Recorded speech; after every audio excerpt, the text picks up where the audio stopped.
Hey, this is Cory Wong, and you are listening to Jazziz, Not What You Think.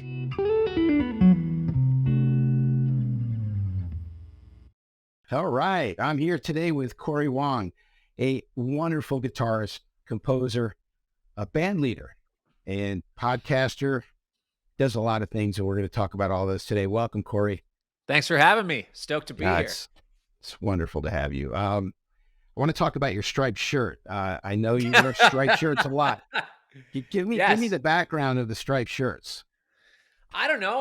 I like striped shirts. I think they're cool. I don't know that they do me a great service. Like I think normally, like if you're over 6 feet tall, a horizontal stripe is good for you. For me, because I'm less than 6 feet tall, I think they would normally say wear vertical stripes. I'm normally horizontal stripes guy. I don't know why I like it. Maybe there's some lineage between like Metheny and James That's what Valentine. There's something there probably. you took the words out of my mouth. I was going to say there's got to be Metheny's in here somewhere. He Uh, absolutely is. And yeah, see, now I'm and just trying to find my way with this shirt. I got the horizontal, I got the vertical. I'm trying to experiment. This is like thrust era Herbie right now. fantastic. So I'm going to take you way back, and maybe you can help me and tell our audience the path that you've taken, which is very interesting, and it's all over the map, but it has purpose. I see Hmm. that. You started out, from my understanding and my reading and learning about you, in a punk band, and then from there you kind of did the jazz club scene locally, and you recorded a few jazz albums which were undeniably, unarguably jazz. You did the Nashville circuit, and then bam, something happened that launched you in a direction that now I can say, I don't want you to blush, you're kind of a household name. Thank you. Um, what happened? Great concept to think about. But I think I just kind of evolved and found my voice. I think I needed to do all those other things to really kind of find the thing that's most magnetic about me as a musician, me as a person, me as a guitar player. I think a lot of people, when they hear about my background, it's like, oh, that maybe doesn't make as much sense until you actually hear me play. Like to me, all the punk rock energy and that driving 16th, that driving, that high energy thing, I bring that to what I'm doing now. It's just I'm doing it with jazz harmony and I'm doing it with funk and R&B rhythms. So it's the punk rock angst and energy. It's the jazz harmony and melodic concepts and that sort of thing. And especially in the arranging too. Like when I'm on tour, I have a 6-piece horn section most of the I time. know. So, there's a lot of the jazz harmony and melodic structure. There's a lot of the funk and R&B and pop grooves and rhythms, but there's all that energy from the punk rock uh, background. I mean, in a very simple way, that's kind of how I've found a thing. But I think what you're talking about with, well, and I guess you also brought up Nashville. My time in Nashville really helped me understand how to play in the context of a song and how to be a great producer and writer and understand, okay, this part might not be the most fun to play on this song, but it really is the most appropriate thing to help this stuff shine. Where a Mhm. lot of times, a lot of types of music, it's like, all right, I'm just going to play, wait in the weeds a little bit until it's my turn to go, look what I can do. And the Nashville thing really helped me to formulate a much better and broader way of listening to things that are happening around me and what I'm playing. And as far as the kind of like, okay, now all of a sudden, boom, I'm doing this other stuff. I think that the catalyst for that was when I I joined Vulfpeck and I started Sure. playing a lot more with that band. And I started to find, oh, this is how my voice on the instrument and my voice as a musician really can resonate. And it does resonate with people. And there are people that are music fans that are searching for something like this that feels like a current version of all the influences that have come before, and in a way that's not. It also like it ticks a lot of people will relate us to like Snarky Puppy or that thing. I Yeah. think for Mhm. some people it ticks a similar box, but it's a different approach. It's like I know it's like Weather Report and the Headhunters. Like a lot of people lump them together, and even Mahavishnu Orchestra. It's like those are very different groups, but they do tick a similar box for a lot of people, myself included.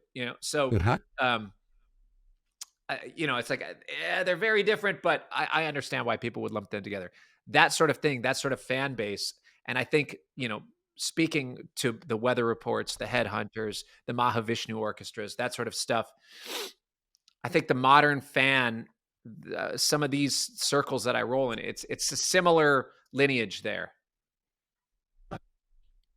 Well, you bring up a good point because it actually, you talk about checking the box. It's sort of like, if you like this, you'll like that. It's a kind of a Yeah, recommendation engine in a way. totally. And I see that, but I see that the influences that you've had from, I guess, guitarists that you love, Mhm. bands that you've heard. I mean, I hear a lot of different sounds that are familiar to me, and then of course in your own style, new. But horns, Earth, Wind, and Fire, Yeah, guitar slinging sometimes. I was listening to one of your tracks. I can't remember the name of it, but it really reminded me of Long Train Running, the intro to that oh, yeah, from the Doobies. yeah, And I'm hearing these things, and yet you're incorporating that with improvisation and horns, and you're making it very, very hate to use the word consumable. I mean, I'm sure. hearing No, these no, things, and totally. I'm like, I'm Yeah, digging them. I can be a tough critic when it comes to listening to music and saying I don't really hear it, but I hear it and I get it, and I can see why you would appeal to the critics the sure. same way you would appeal to the fans that have a less of a critical ear. Sure.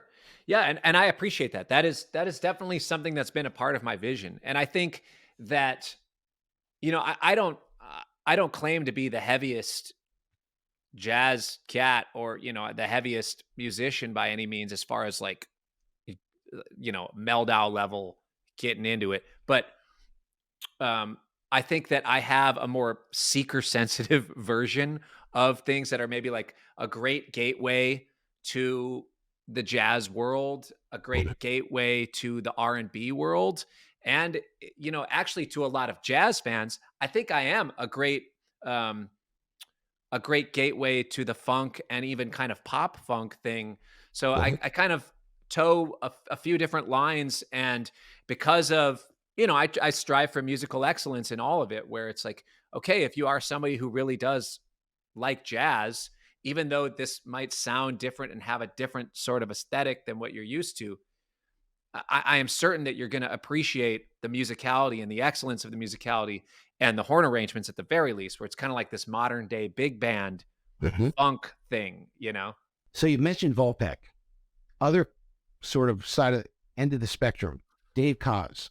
So Dave's an old friend, Yeah. and he's Dave. What can you say? He's a wonderful Yeah. guy. He's got chops. Critics love to pick on him, Yep. yet we all know he can play. And so how did that happen? Because I saw that I think it was during the pandemic you did a sort of a duo album with Dave. The exact thing that you said is the reason why I wanted to get with Dave, is because I saw some live video. I was watching a live video I was on a YouTube rabbit hole, as one gets into, while we were on tour maybe 4 years ago or something. And I remember as a kid watching these amazing videos of Maceo Parker doing saxophone and drum duets, right? Love Maceo. He's my favorite sax player. Maceo and Cannonball. I'm an alto guy, I get it. But so I was trying to find these YouTube videos of Maceo doing sax and drum duets, and then it popped up, the recommended next video. There was a video of Dave Koz playing with his drummer, this thing that he does on one of his songs where it's just drums and sax. And he was destroying it. He was murdering it at this festival somewhere. I don't know. It looked amazing. Dave's playing was incredible. He's coming with all this energy. And I was like, dang, this is dope. Oh my gosh, this is sick. And then one of my friends yells from the other room. He's like, Dave Koz? Really? The smooth jazz guy? This sucks. And I'm like, hold up. Hold up. No, no, no, no, no, no, no, no, no, no, no. Don't do that. I had to call him. I was like, don't don't associate what you know about Dave Koz and the elevators that you've heard his music in to what you're seeing right now, because Koz is dope. Like, look at this video. Listen to this. Koz is coming correct. His live energy is insane. And then we went down this rabbit hole of listening to Koz, and then, listen to his records and then listen to his live stuff. It's like, man, his live stuff has such a great energy to it. His records, Yep. like, a lot of people like the albums, and I understand why a lot of critics. We all need something to poke at, and I think the contemporary jazz, smooth jazz, whatever you want to call it, it's a very easy thing to poke at, and that's fine. And I understand why. But the live thing with Koz, it was like, oh my gosh, this guy is so good. He's so great. And then I find like he's doing all this stuff. So I a weird roundabout way kind of became friends with this guy.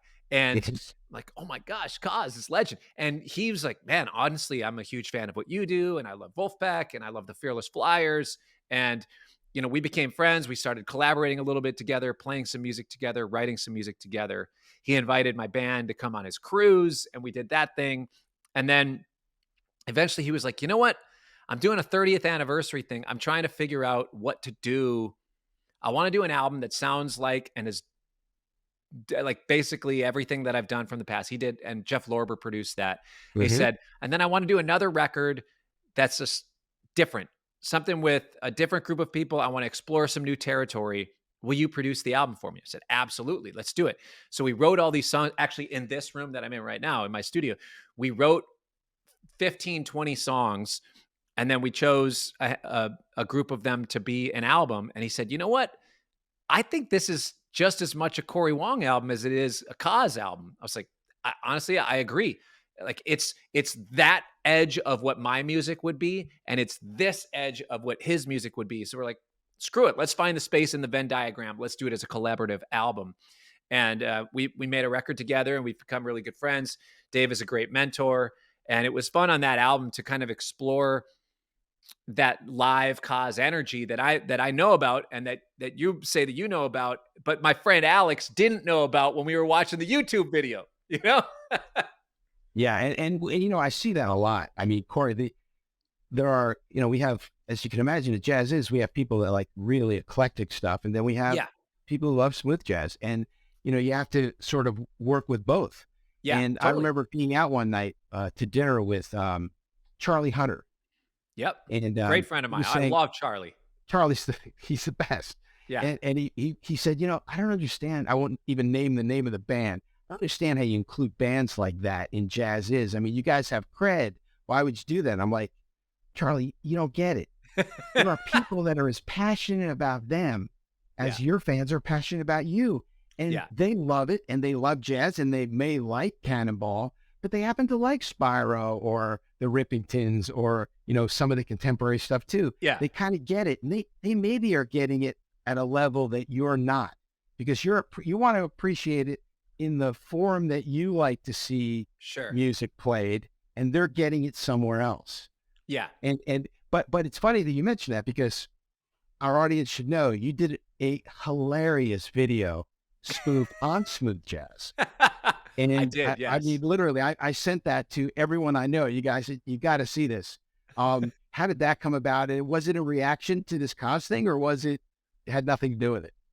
I think it's fun. The thing is, I know exactly what you're saying, and I'm on that. Like, I wish I had my record collection here, because I could show you, like, right next to the Eric Dolphy records and the Rashawn Roland Kirk records. It's like, I've got the Grover Washington Jr. I've got the Koz, Lucky Man. I've got all the whole range of it. I've got Cecil Taylor next to Keith Jarrett, next to Meldau. I mean, there's all the range of it. The George Winston. I have Henry Threadgill next to next to George Winston. Yeah, exactly. So I think I know exactly what you're talking about. I've had these conversations. I've been on the other side. When I was in college, I was the same way. I just needed to get hip to it. And actually, the person I'll get to answering your thing, but Michael Bland, who's a great drummer and mentor of mine, Great. Played with Prince for years, and Minneapolis legend. He played on so many records. But one day we were doing something, and I remember I kind of made a slight at George Benson. I'm like 19, 20 years old because one of my jazz teachers said something about Benson. Like they were clowning on some Benson album, saying that it like was kind of whack or something, not heavy enough. So then, as a formidable 17, 18, 19-year-old, that's like, oh yeah, whatever. So then I was just like, oh yeah, I guess, maybe Benson's similar to these other players that, whatever. And Michael Bland stopped me dead in my tracks. We were at a recording session at his house. He's like, nope, that's not going to fly. We're stopping the session right now. And we listened to like 3 Benson albums all the way down until I was like, oh, okay, I get it. Benson is, and now Benson's in my top 5. He's in my top 3 guitar players of all time. But anyways, I've been on both sides of this.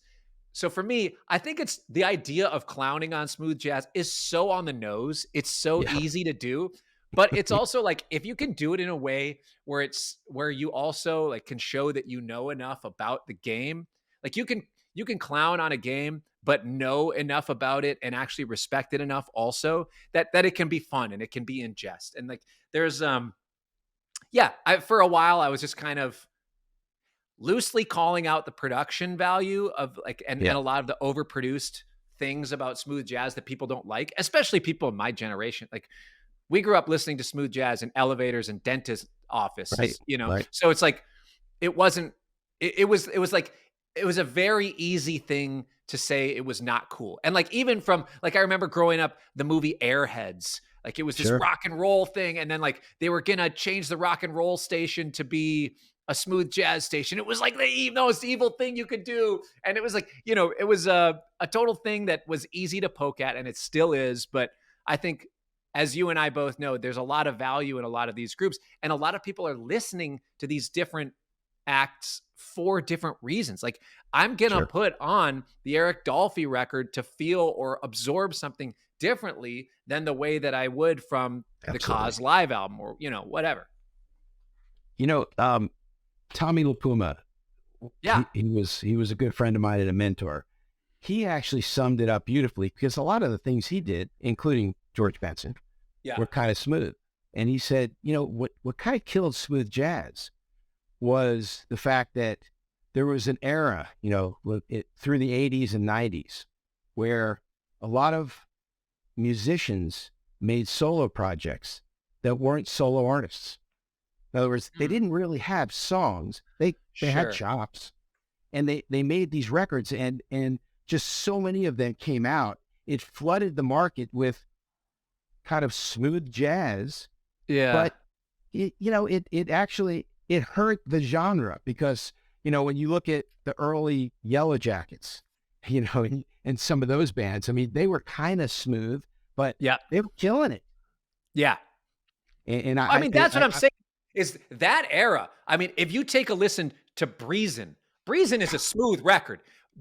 Nobody is going to be making fun of that. But I think so much of, like, I think you're right in that. Tommy LaPuma is probably right to a certain extent in that. To me, the way that I listen to it as a musician and as a producer, it's like it lost the like kind of angst and the energy of real musicians in a room, where you listen to Reason and it's like, oh my gosh, the arrangements are beautiful and all the instruments are real. You can feel it. You listen to Grover Washington. You listen to, like, even the band's stuff is kind of like smooth adjacent, like that band is great, but it's a little more funky. It's like halfway between Smooth and the Meters or something. Like early Yellow Jacket stuff. Like there's even some, Zawinul Weather Report circle things that could be kind of considered part of that. Like, again, there's crossover in their Venn diagram. I think if Smooth and the contemporary jazz thing stayed on that, not all the like triangle and bongo loops and like the synth sounds that sound very much of an era. If it didn't have that, if the production was different, a lot of the music is killing. It's like instrumental R&B music. Like if you took a Shaka Khan tune and just made it instrumental, there you go. But just like still keep the energy and it doesn't even need to be analog, but like just the organic nature of a lot of music. I think that's why a lot of people don't like it. And especially the jazz world. It's so much like in the jazz and the jam world, we love feeling like we're a part of a moment, feeling like we're Mhm. part of something that's unique at a time. Like this is a human thing that's happening. And I think a lot of the smooth stuff took some of that, stripped most of that away, where it feels more like a polished, very put together version of something A little that kind of sterile. yeah, to a lot of Yeah. people. And I get it. I get it. I like the warmth, and that's something that you do that I find really fascinating. Is it, and again, our audience should know. I mean, sort of the horns and the funky guitar sort of licks that you do, and you have that certain drive, that certain classic guitar sound that is recognizably Cory Wong. But then you'll do an album with Batiste. You'll Yeah. do a record with Koz. I've heard you play with Bela Fleck, Yeah. Larry Carlton, it's really interesting to see. There was one that I was watching a few days ago with it was sort of country. It was a kind of a Americana thing. Yeah. Charlie something. If you're playing with another guitarist, Oh, Billy Strings? Billy Yeah. Yep. Strings, and I Yep. was like, you introduced me to Billy Strings, and I was like, He's that incredible. guy's really Yeah. cool. And so the interesting thing that I see about your discography, you being frontman and sideman, Mhm. I don't think it seems like you're not afraid to do anything. You say, let's try this. Yeah, I mean, so much of that stuff. I mean, I love music for the sake of music and art. I love guitar for the sake of music and art. And I think a lot of the way that people, modern guitar players and guitar players of the last 30 years have made guitar albums, it's just like so much guitar. And it's very overtly like, look at For a what I can, guitarist. yeah. And like, look what I can do, Yeah. And for me, I'm so much a and I get that, and I'll do that. I know there's a time and a place for that, and when I need to flash something, I'll flash something. Great, but like the Batiste album, the album that he and I did together, Meditations. It started as like a piano guitar duet thing, and then we added organ and percussion to kind of work around it. And so much of it really, like I'm playing some of the melodies, and I'm playing textures, and I'm kind of um Frizzell-ish in I some love that spots. record. That record's just put it on and chill. Yeah, Uh, but it's not yeah, like a guitar fireworks album. It's not, you wouldn't listen to it and be like, "Oh man, this is a guitar album." But to me, it's like it's music. It's I don't I'm to answer your thing, I'm not afraid to try stuff like this. I'm not afraid to let the horns be the lead thing and I'm the rhythm. Because a lot of people, like I did an album with Dirty Loops, mhm, and we great. did a collaborative album together, very much a lot of firepower. It's not a ton of guitar forward stuff. So a lot of people are like, "Oh, what is this? Like, what did Cory even do?" It's like, well, I produced it. I wrote most of the music, and like I had a vision for it with these guys. Like, there's very much, it's like, yeah, the my I think what I bring to the table is not always just guitar. And that's Yeah, the thing that I think a lot of people are afraid to do is, okay, I might have the skill set as a writer, producer, arranger, but people need to hear me play guitar. It's like, I'm not afraid to just like let it be that, and they don't need to hear me play guitar. It's like, did you listen to the Quincy album? Did he play any instruments on it? Like, no, he was conducting the orchestra. He wrote and produced and did all like he played a little bit, but is he anybody brought yelling everyone at Quincy? together. Yeah, exactly. So your striped T-shirt friend, Pat Metheny, Yes. and that's the one thing I love about Pat. I mean, there's no doubt he's Yes. one of the greatest guitarists in the world. But Absolutely. what I find about Pat is his melodies and his songwriting and his textures and the Ooh. whole production is like it's second to none. I know. I mean, Secret Story, that album has gotten me through eras of my life, seasons of my life. Last Train Home. I mean, all of that, like the stuff that it's where he's delivering a melody, and it's really, I mean, don't get me wrong, I love the trio stuff. I Yeah, love me I too. love this you know all the stuff that he's doing that's absolutely burning, but my favorite Pat is the Secret Story, Secret Last Train Story Home. is Yeah. Secret Story is at the top of my list. Yeah. When Secret Story came out, he sent me in advance. I think it Woo. was his publicist, and I actually, it's an interesting story because back then I had my own record label, and my business partner, you probably know, Lee Rittenauer, Oh, yeah. and so we're driving in L.A., Lee and Wait, I, which and label? it was in the Verve group. It's called IE Music. Okay, yeah. We had the successful albums. I mean, we signed Al Jarreau, but the albums that were really killing it there were a Twist of Jobim, Yeah. a Twist of Marley, Twist of Motown. Yeah, We did yeah, yeah, these that kind stuff. of, Yep. we do these theme projects, but we'd have, like Michael Brecker and Herbie Hancock and Dave Grusin and, Gerald Albright, and Yeah. they were very cool projects. But so we're listening to Secret Story, and Pat, obviously, everyone loves Pat, and Lee is a very accomplished guitarist, Yeah. very successful, and we're just listening to it, and Lee's driving, and he's just shaking his head like, this guy just, whenever he does something, it's just amazing. No. And so I wrote Pat before it came out, and I said, this is Pat Metheny's masterpiece. And Absolutely. Geffen wound up putting that on the press kit.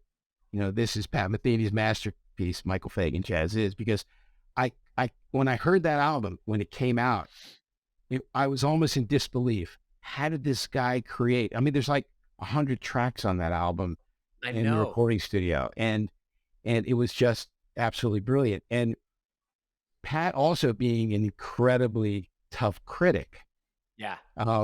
I asked him one day, kind of get back to George Benson, because, some people who really know music know, for example, switching gears there, and now talking about George, they know he's an incredible guitarist, but I wanted to see what Pat thought. And I said, so Pat, what do you think of George Benson?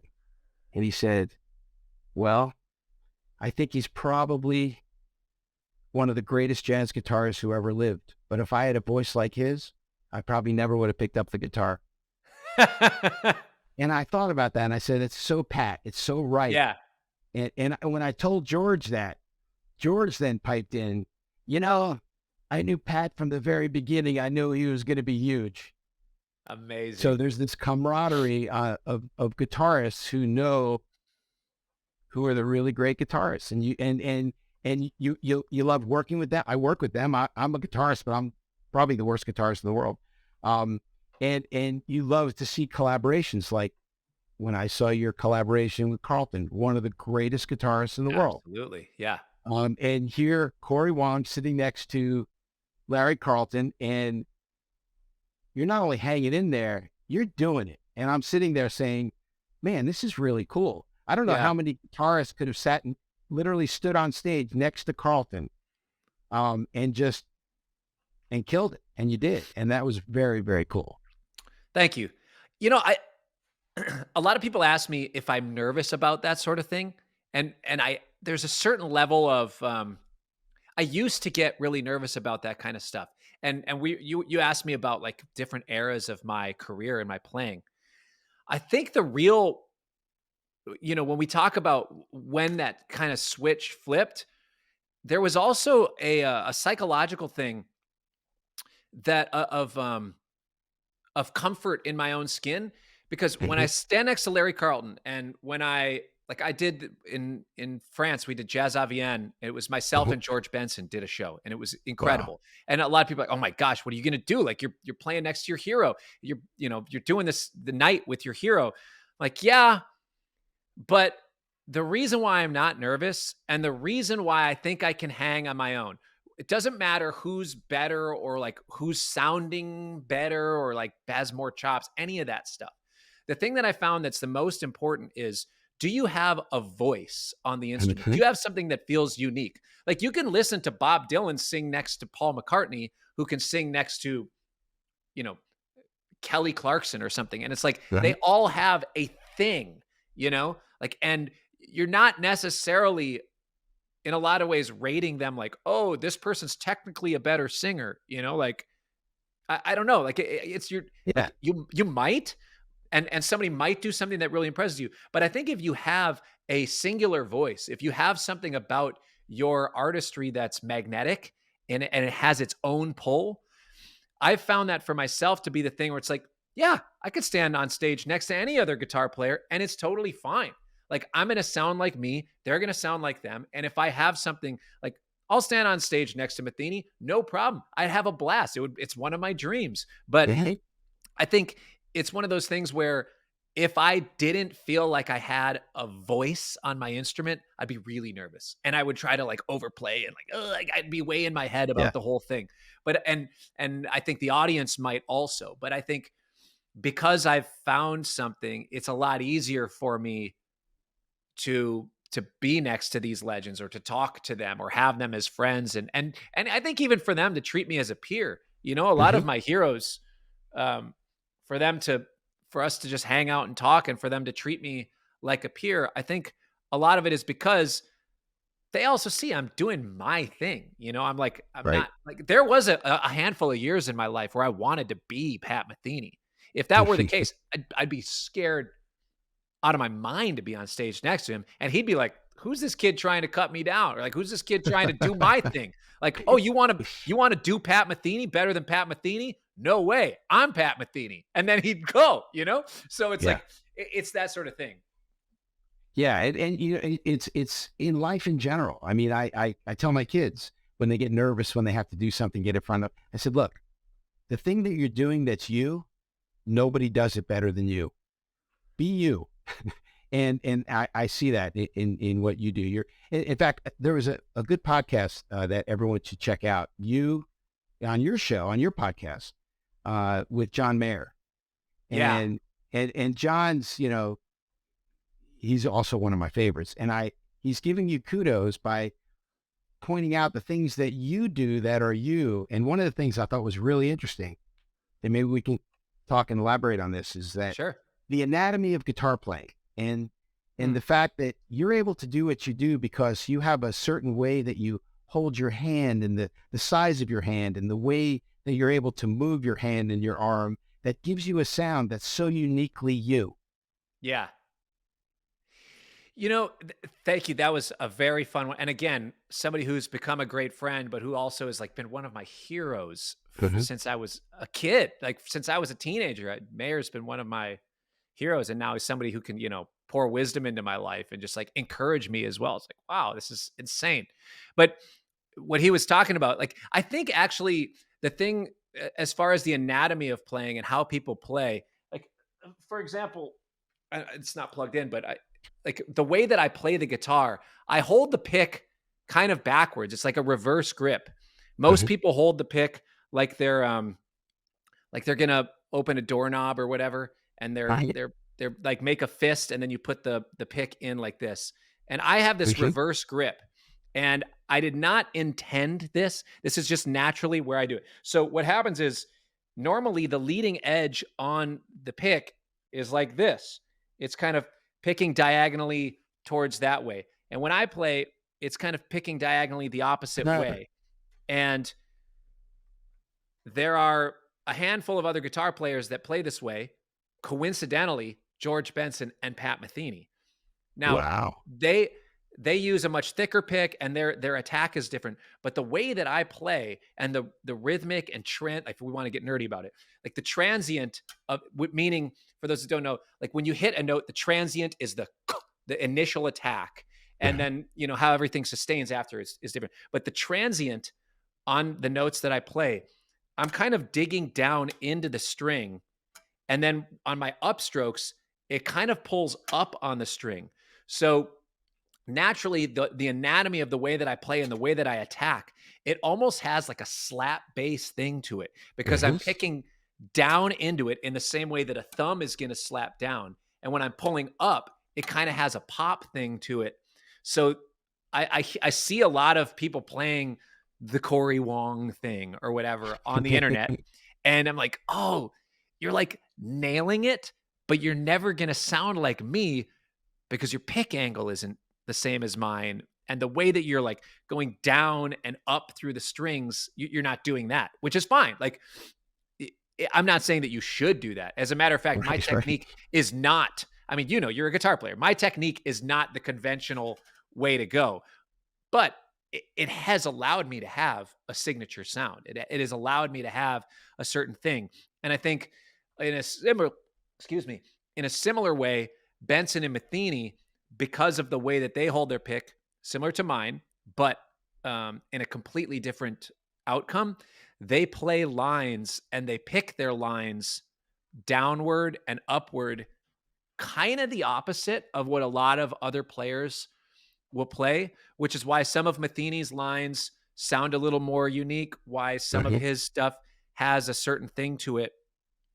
In the opposite direction, I think you listen to somebody like Pat Martino, who mhm. has more of the flawless picking all the notes, alternate picking thing, where it is much more proper technique. Martino's kind of never really gonna sound like Metheny, even if they play the same lines, just like Mayer's saying, on anatomy alone, on the way that they're gonna pick. Metheny might do a double downstroke going across the strings where Pat might go down up. And I mean, as a guitar player, that stuff is going to make a difference. And where they put the legatos in the line, a lot Mhm. of us that have reverse grip end up doing a little more legato.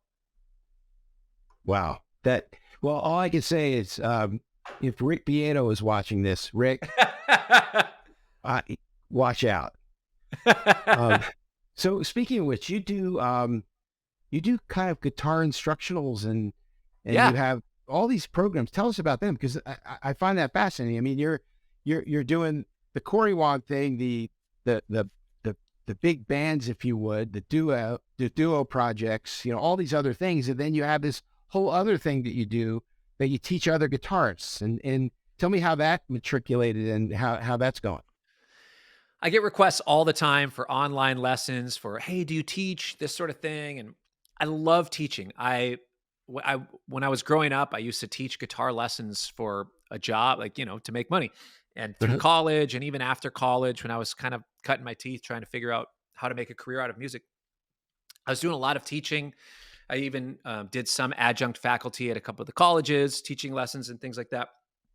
I love teaching, strong passion for being able to communicate how to do things, uh, how to really understand the fretboard, how to understand the guitar, but also just artistry, how to find yourself, how to find musicality, how to separate the technical side of learning an instrument to expressing who you are on that instrument. And I missed doing a lot of that. So when people were asking me, "Hey, do you do lessons? Do you this?" I wanted to so bad, but it was just kind of like, I have so many projects going on. I want to be able to teach. I want to do lessons, but I just kind of, I don't have the bandwidth or time for it right now. And because I was putting my energy elsewhere into my projects and my touring. Sure. So I thought, okay, you know what? I'm going to make a guitar course, because a lot of people want to know. I get a lot of the same questions. I get similar questions. I Sure. know what people know me for, and I know what people have a hard time understanding as far as the technical elements and the artistic elements on the guitar. So I made a guitar course. It's like 6 hours worth of videos, all broken up into different sections, outlines, and that sort of thing.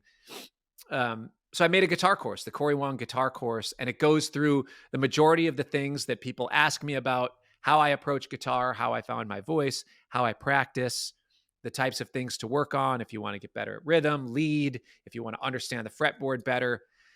I wanted to make a course so that way when people did say, "Hey, I'd love lessons," I can say, "Here's all the things that I would probably teach you over the course of, a few months of lessons with me, if you were doing an intensive study. And if you finish that and whatever, maybe I can, help you come, like, I can give you some other tips of things to practice, but I kind of can't do lessons right now." So the course is really a way for me to be able to express that side and share that side of that I'm really passionate about. Wonderful.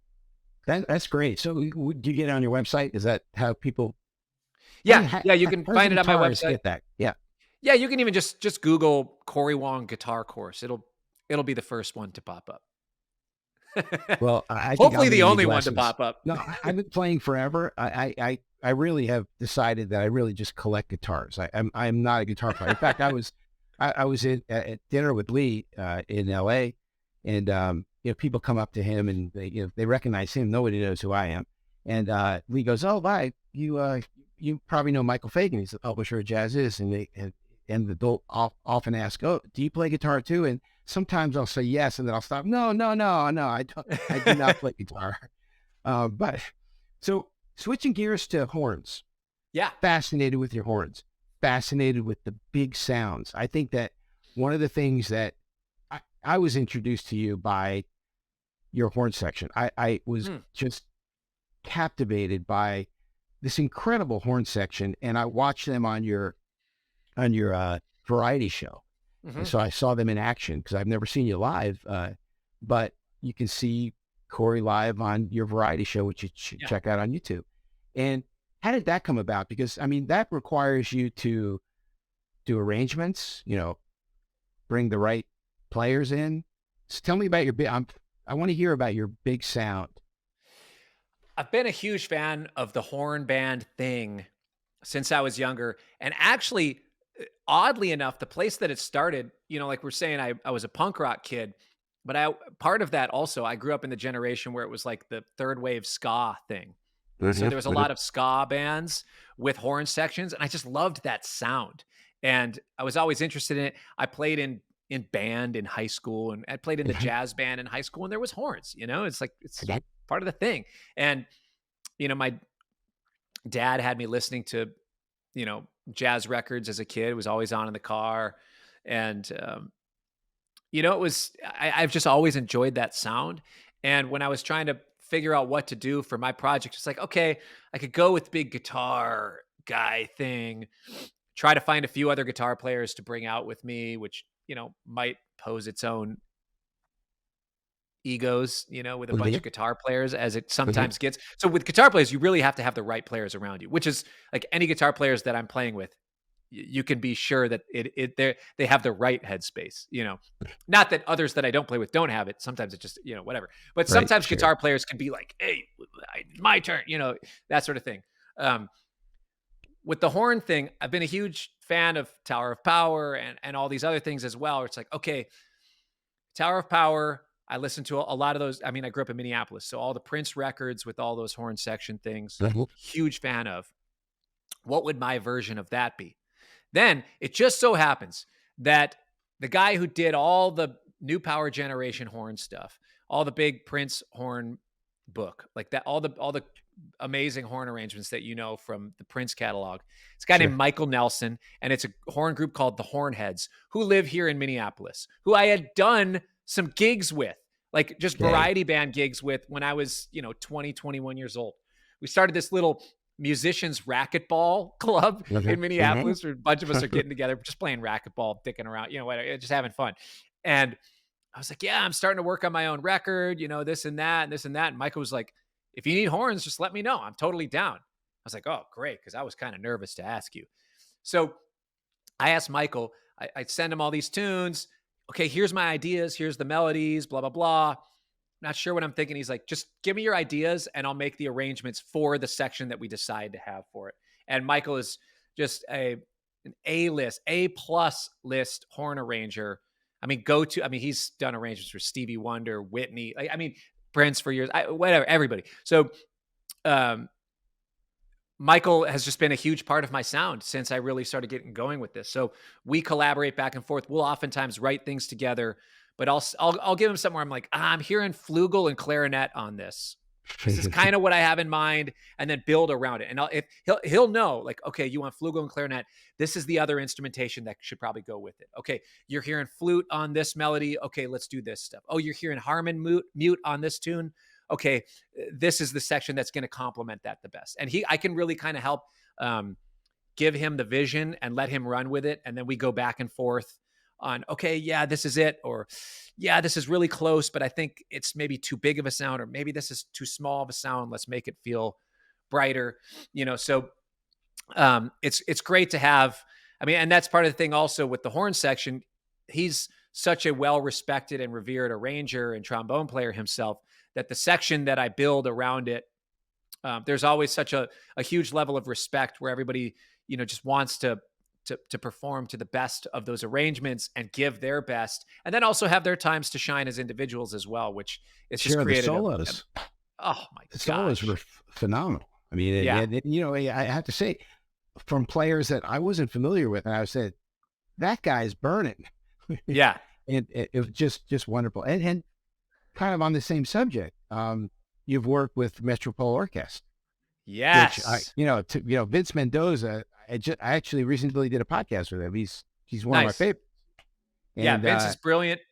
That was amazing. Metropole, I mean, they're the baddest in the game right now. I mean, as yeah, far as jazz and pop orchestras that really get it, like there yeah, are others that are up and coming that are starting to get there, but Metropole's got the reps. They've done